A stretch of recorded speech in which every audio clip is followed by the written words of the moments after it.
जय हिंद दोस्तों, स्वागत है आप सबका एक बार फिर से आपके अपने यूट्यूब चैनल नॉलेज ग्रंथ में। आज हम आपके लिए एक ऐसा इम्पोर्टेंट टॉपिक लेके आए हैं जो आपके एग्ज़ाम की प्री और मेंस दोनों के लिए बहुत ज़्यादा इम्पोर्टेंट होने वाला है।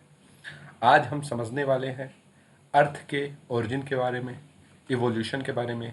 हम समझेंगे अर्थ कैसे बना, मून कैसे बना, अर्थ में पानी कैसे आया, एवरीथिंग हम बहुत डिटेल में समझने वाले हैं।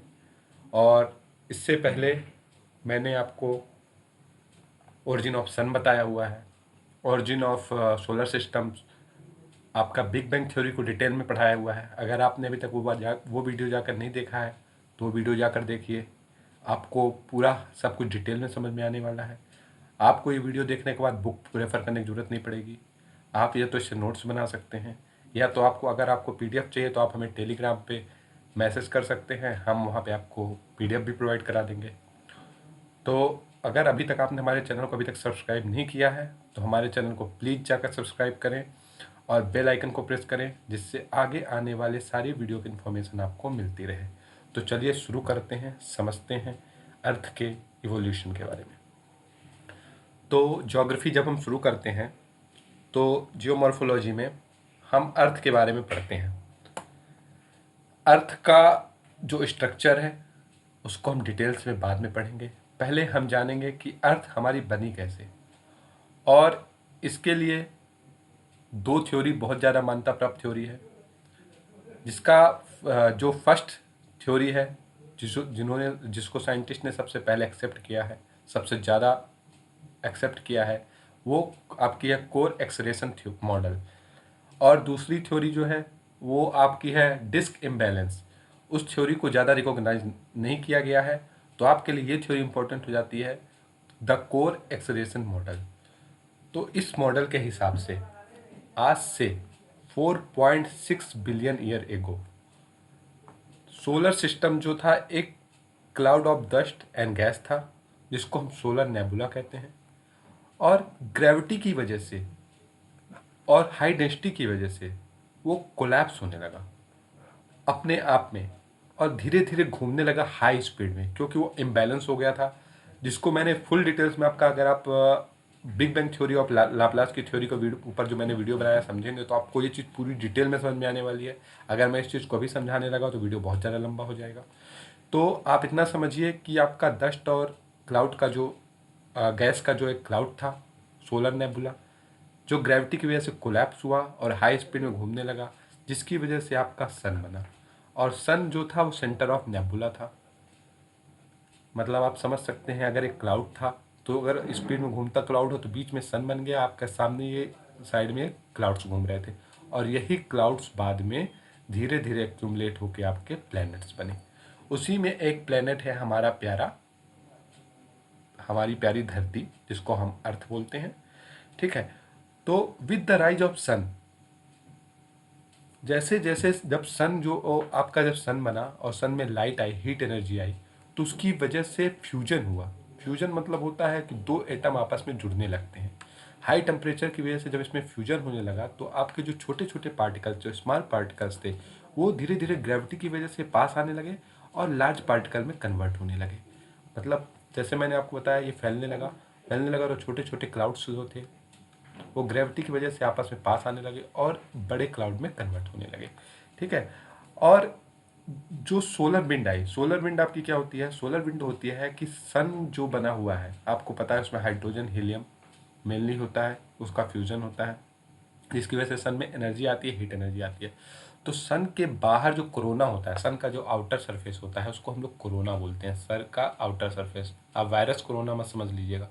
सन होता है सबसे, उसमें डिफरेंट लेयर्स होती हैं, जैसे अर्थ में आपकी लेयर्स होती है मेंटल कोर, उसी तरह सन का जो सबसे बाहरी लेयर होता है उसको कोरोना कहते हैं। और कोरोना से ही आपका जो होता है वो इलेक्ट्रॉन, प्रोटॉन और जो हाई एनर्जी वाले और रेज होती हैं और एटम्स होते हैं वो रिलीज होते हैं, जिनको हम सोलर विंड कहते हैं। तो इन सोलर विंड की वजह से जो लाइटर एलिमेंट्स थे, ठीक है, जो लाइटर गैस थी जैसे हाइड्रोजन और हीलियम जो थी, वो आपका दूर चले गए। ठीक है। क्योंकि जैसे आपको पता है विंड जब आती है तो बहुत सारी चीज़ों को उड़ा कर ले जाती है जो हल्की होती है। उसी तरह सोलर विंड क्या है, मतलब आप समझ लें तो इलेक्ट्रोमैग्नेटिक वेव है, बहुत सारे एटम्स से मिलकर, बहुत सारे इलेक्ट्रॉन से और प्रोटॉन से मिलकर बनी थी। तो उसने क्या किया कि आपके जो लाइटर मटेरियल से लाइटर गैस थी उनको ले गई आप दूर, और आपका जो heavy material, Rocky material, heavy जो रॉकी मटेरियल, जो छोटे छोटे रॉक्स थे, ठीक है, तो उनकी वजह से क्या हुआ आपका, वो फ्यूज होने लगे। मतलब फ्यूज मतलब दो आपस में जुड़ने लगे, दो जुड़े, तीन जुड़े, चार जुड़े, ऐसे करके अनगिनत जो छोटे छोटे पार्टिकल थे वो जुड़ के आपका टेरेस्ट्रियल वर्ल्ड बनाया, जिसको हम आज अर्थ कहते हैं।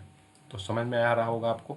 इसीलिए आपको एक दो रीजन आपको यहाँ पे मिले। पहला रीजन मिला कि अर्थ के पास वाले जो सब प्लैनेट होते हैं, फर्स्ट 4 प्लैनेट जिसको आप मानते हैं, तो जिसमें आपकी अर्थ भी आती है, ठीक है, मरकरी हो गया, वीनस हो गया, अर्थ हो गया, ठीक है, मार्स हो गया। तो इस तरह करके जो 4 प्लैनेट को टेरेस्ट्रियल, आपको पता है टेरेस्ट्रियल प्लैनेट कहते हैं, और लास्ट के जो आपके 4 होते हैं उनको गैसियस बोलते हैं। तो यही रीजन है आपका, जो हैवी मटेरियल जो टेरेस्ट्रियल बॉडी से बने हुए हैं वो पास में रह गए, बिकॉज सोलर विंड का उन पर ज़्यादा इफेक्ट नहीं हुआ। और जो 4 सबसे लास्ट वाले प्लैनेट बने वो गैस से बने हुए हैं, तो सोलर विंड जो गैस ले गई वो वहाँ पे जाके फ्यूज हो गई, मतलब दो उनमें फ्यूजन हुआ, वो आपस में जुड़ी, और वहाँ पे इन्होंने गैसियस प्लैनेट बनाया।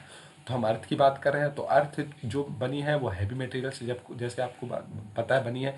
जब हम अर्थ की अभी नेक्स्ट जो हम वीडियो पढ़ेंगे वो हम अर्थ के इंटरनल के बारे में पढ़ेंगे, कोर के बारे में, मेंटल के बारे में, किस किस चीज़ से बना है।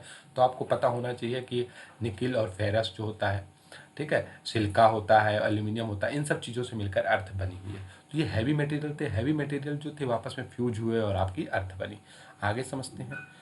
तो क्या था कि जो आपका दूर वाले, जो मैंने बताया आपको, जो गैसेस थी, उनका उन पे ज़्यादा हीट का इफेक्ट नहीं हुआ, और उसकी वजह से वो धीरे धीरे गैस जो थी आपस में जुड़ गई, आपस में ग्रेविटी की वजह से आपस में पास आके बड़ा गैस का एक क्लाउड बन गया, और धीरे धीरे हार्ड होते हुए आपका जो एस्टेरॉइड, कॉमेट्स और प्लैनेट्स और मून होते हैं उस तरह से क्रिएट हुए, ठीक है। लेकिन अर्थ का जो रॉकी कोर था, जैसे मैंने आपको बताया कि जो हैवी मटेरियल्स थे वो जब फ्यूज हुए, तो एक्चुअली जब कोई चीज़ घूमती है, तो आप ये चीज़ समझिए, जब कोई चीज़ घूम रही है, जैसे मैंने आपको बताया कि सब रोटेट हो रहा था, नेबुला क्लाउड का जो नेबुला था जो डस्ट और क्लाउड से बना हुआ था, डस्ट और आपका जो आसपास के डस्ट और मटेरियल से बना हुआ था, वो हाई स्पीड में रोटेट हो रहा था। तो जब हाई स्पीड में रोटेट हो रहा था तो जो आपका हैवी मटेरियल था वो आपका सेंटर पे आने लगा, ठीक है, हैवी मटेरियल आपका सेंटर पे आने लगा, और जो लाइटर मटेरियल था वो आपका बाहर जाने लगा, ठीक है। जैसे कि आप एक एग्जांपल लीजिए कि आप अगर एक बकेट ले लेते हैं, ठीक है, और इस बकेट में अगर आप रेत डाल देते हैं, सैंड जिसको कहते हैं, और बकेट को अगर घुमाना स्टार्ट करें तो क्या होता है, जो रेत जो है हैवी है वाटर के, और जो मतलब उसमें पार्टिकल्स हैं, तो ये बीच में आ जाती है। उसी तरह क्या हुआ कि जो हैवी मटेरियल थे, जिनमें आपका निकिल भी आता है और फेरस भी आता है, ठीक है, लोहा भी, तो ये जो हैवी मटेरियल थे स्कोर में आने लगे, और जो लाइटर मटेरियल थे जैसे सिलिका, एल्यूमिनियम हो गया, ये आपका बाहर जाने लगे, ठीक है। तो यही ये चीज़ बोल रहा है कि वो जो एलिमेंट थे वो आपके बाहर घूमने लगे और आपस में टकराने लगे। तो आप कोर में घूमने लगे हैवी मटेरियल, और जो लाइटर मटेरियल थे वो बाहर घूमने लगे, आपस में टकरा के फ्यूज होने लगे। तो जब ये फ्यूज होने लगे, आपस में जुड़ने लगे, तो डेंस मटेरियल जो आपका सेंटर पे आ गया था, और लाइटर मटेरियल जो आपका बाहर क्रस्ट पे आ गया था।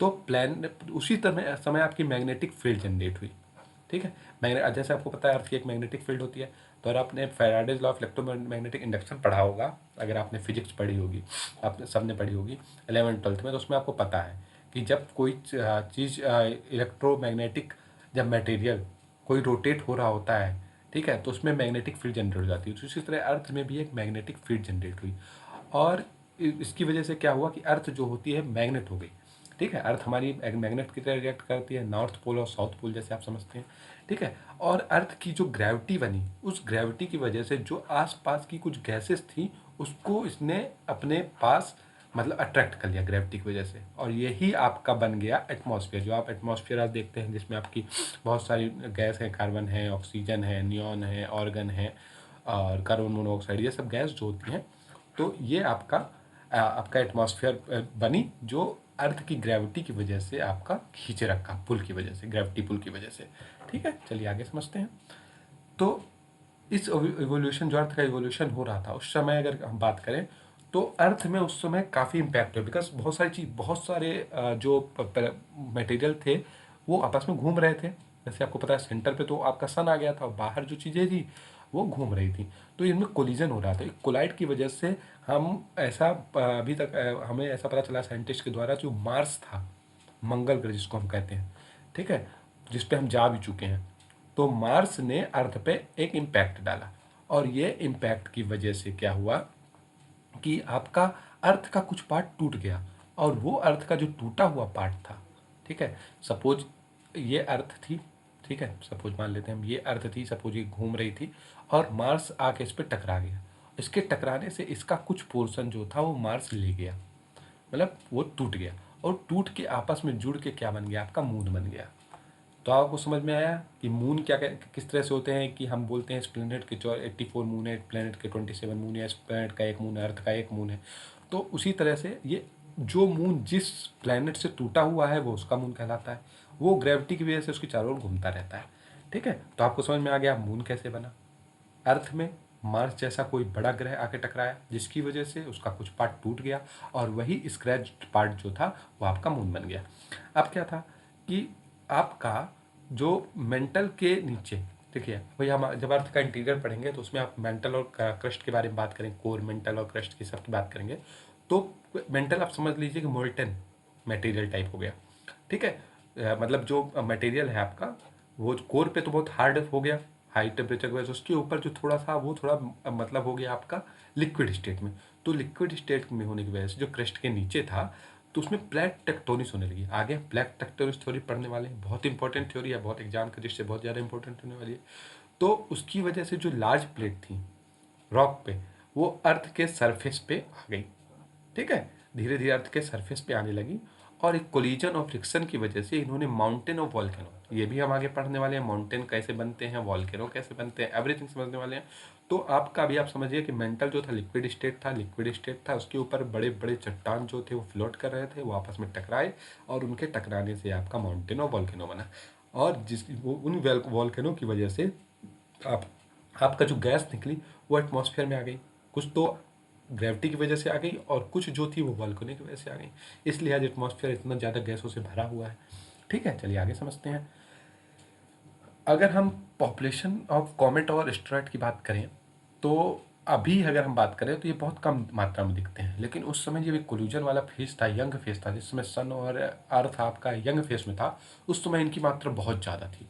और क्या हुआ, उनमें से कुछ मटेरियल जो थे आईसी थे, जो अर्थ जो मतलब आपके सन से ज़्यादा दूर थे, ठीक है, सन से जो ज़्यादा दूर थे, सन से आप देखते हैं कि अर्थ जो होती है वो तीसरे नंबर पर लगभग आती है, और यहाँ भी जीवन संभव है। तो इसके पीछे वाले जो थे वो कुछ आईसी बॉडी थी, मतलब स्नो से बने हुए थे, और इसी तरह की आईसी बॉडी जो थी वो अर्थ से टकराई, और अर्थ के टकराने की वजह से अर्थ में जो थोड़ा बहुत जगह बचती थी, जिसकी वजह से टकराने की वजह से, जैसे आपका अर्थ है, इसकी वजह से कोई पार्ट टकराएगा तो यहाँ पे स्क्रैच आ जाएगा। स्क्रैच आने से स्क्रैच आने से क्या होगा कि स्क्रैच आने से आपका वहाँ पे कुछ स्पेस बन जाएगा। जब स्पेस बन जाएगा तो यहाँ पे क्या हुआ, जो स्नो टकराता था वो यहाँ पे कुछ पार्ट रह जाता था, और धीरे धीरे वो मेल्ट होता गया, और यही जो बना वो आपका ओशन बना, ठीक है। जो आपका वाटर बॉडी होती है ओशन, वो कैसे बना, आपका कुछ आइसी बॉडीज थी उसमें टकराई और उससे ओशन बना। तो because the planet is in the Goldilock zone. Goldilock zone क्या होता है, गोल्डीलॉक जोन होता है जब जहाँ पे लिक्विड वाटर एग्जिस्ट कर सकता है, ना तो वो फ्रीज होता है ना वेपोरेट होता है। जैसे अर्थ में, अर्थ को हम गोल्डीलॉक जोन बोलते हैं, क्योंकि अर्थ का जो एटमॉस्फेयर है, अर्थ का जो टेम्परेचर है, इतना ऐसा है कि यहाँ पे पानी एग्जिस्ट कर सकता है, ना तो वो ज़्यादा जमता है ना तो वेपोरेट होता है, ठीक है। तो लिक्विड, इसको गोल्डीलॉक कहते हैं, गोल्डीलॉक जोन कहते हैं। तो वाटर रिमेन, जो वाटर था वो सरफेस पे रह गया, जो बहुत साइंटिस्ट मानते हैं कि यही एक पानी का होने का एक बहुत बड़ा रीज़न है कि इसमें डेवलपमेंट ऑफ लाइफ है। आगे हम पढ़ेंगे इवोल्यूशन ऑफ लाइफ इन अर्थ, तो उसमें हम सब जानेंगे कि अर्थ में हमारा ह्यूमन का इवोल्यूशन कैसे हुआ, पहले हम क्या थे, फिर हम धीरे धीरे क्या बनते गए, कि हमारा एवोल्यूशन कैसे फिश से, या फिश के पहले से प्लैंक्टन से जो थे उनसे हुआ, और आज हम ह्यूमन है। ये सब हम आगे पढ़ेंगे। आशा करता हूँ आपको वीडियो समझ में आई होगी, आपने समझा होगा अर्थ की ओरिजिन के बारे में, और अर्थ के इवोल्यूशन के बारे में, अर्थ में पानी कहाँ से आया, मून कैसे बना। तो अगर आपको ये वीडियो समझ में आया है तो प्लीज़ हमें लाइक और सब्सक्राइब करें, ठीक है। हमारे चैनल को जाकर लाइक सब्सक्राइब करें, हमें कमेंट सेक्शन में बताएं आपको वीडियो कैसा लगा। जिससे हम आपके लिए और ज़्यादा वीडियो लेके आते रहें, मोटिवेट होते रहें। Thank you very much. God bless you all.